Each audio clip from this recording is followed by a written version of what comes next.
ऐसा क्या होता है कि प्राइम मिनिस्टर की श्रीनगर की विजिट कैंसिल होती है, उसके बाद सारा कैबिनेट जेपी नड्डा से जाके मिलता है और इतना ही नहीं, प्राइम मिनिस्टर भी प्रेसिडेंट से मुलाकात करते हैं। क्या ये सुबुगाहट इस तरफ इशारा करती है कि बंगाल में प्रेसिडेंट्स रूल लगेगा, या फिर वीपी धनखड़ जो हमारे वाइस प्रेसिडेंट है, उन्होंने जो क्वेश्चन पूछे जुडिशरी से उसको लेकर हो रही है? वीडियो को एंड तक देखिए और जानने की कोशिश करेंगे कि क्या वो फैसले हो सकते हैं, कठोर फैसले जो केंद्र सरकार ले सकती है। ये सारा बखेड़ा उस वक्त खड़ा होता है जब वाइस प्रेसिडेंट धनखड़ एक पब्लिक मीटिंग में सुप्रीम कोर्ट से एक क्वेश्चन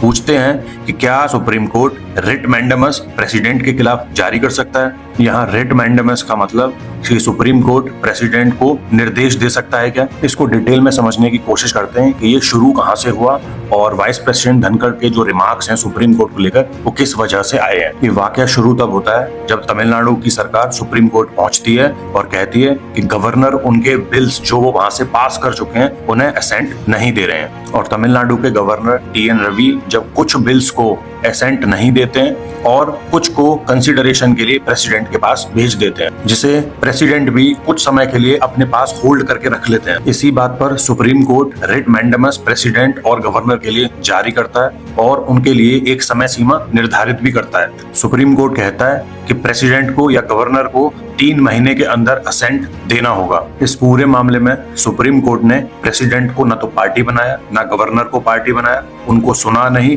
और एक तरफा फैसला बिना सुने ले लिया गया, जिस पर वाइस प्रेसिडेंट वीपी धनखड़ कहते हैं क्या ये जुडिशियल ओवररीच नहीं है। कॉन्स्टिट्यूशन गवर्नर और प्रेसिडेंट को लीगल इम्यूनिटी देता है। इसके अलावा ये एक संवैधानिक क्वेश्चन है जिसको सिर्फ एक संवैधानिक बेंच ही सुन सकती है, ना कि सिर्फ 2 जजेस की बेंच। इस बात को आगे बढ़ाते हुए वीपी धनखड़ कहते हैं कि सुप्रीम कोर्ट प्रेसिडेंट को या गवर्नर को डायरेक्ट नहीं कर सकता क्योंकि ऐसा कोई भी लॉ संविधान में नहीं है और बिल को 3 महीने में एक्सेप्ट मिल जाना चाहिए, इस बात का जिक्र भी कॉन्स्टिट्यूशन में कहीं पर नहीं है। सुप्रीम कोर्ट एग्जीक्यूटिव के फंक्शन को परफॉर्म नहीं कर सकता क्योंकि सुप्रीम कोर्ट का काम आर्टिकल 145 सब क्लॉज 3 के अंदर सिर्फ इतना है कि वो लॉ को सिर्फ इंटरप्रेट कर सकता है, खुद लॉ क्रिएट नहीं कर सकता। संवैधानिक मुद्दों को सुनने के लिए संवैधानिक बेंच का होना जरूरी है जिसमें कम से कम 5 जजेस की नियुक्ति होनी चाहिए। इसके अलावा वीपी धनखड़ एक मुख्य सवाल और उठाते हैं, स्पेसिफिकली जस्टिस यशवंत वर्मा का,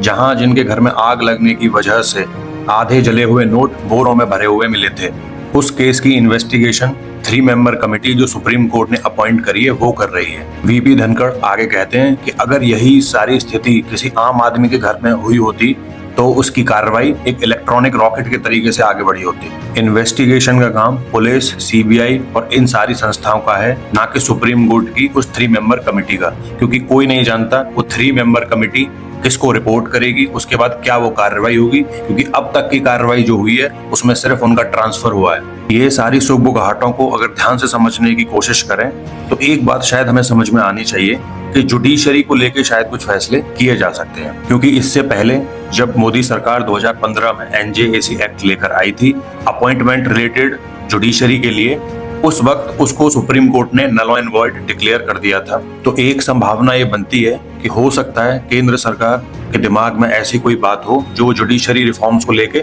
आगे बढ़ना चाहती हो, या फिर ऐसा भी हो सकता है कि केंद्र की सरकार जस्टिस यशवंत वर्मा के केस में इम्पीचमेंट लाने की कोशिश भी करे। इसके अलावा केंद्र की सरकार बंगाल में प्रेसिडेंट रूल को लेकर भी सोच सकती है, क्योंकि वहां का हाई कोर्ट और वहां का गवर्नर बार बार ये रिपोर्ट्स केंद्र की सरकार को भेज रहे हैं।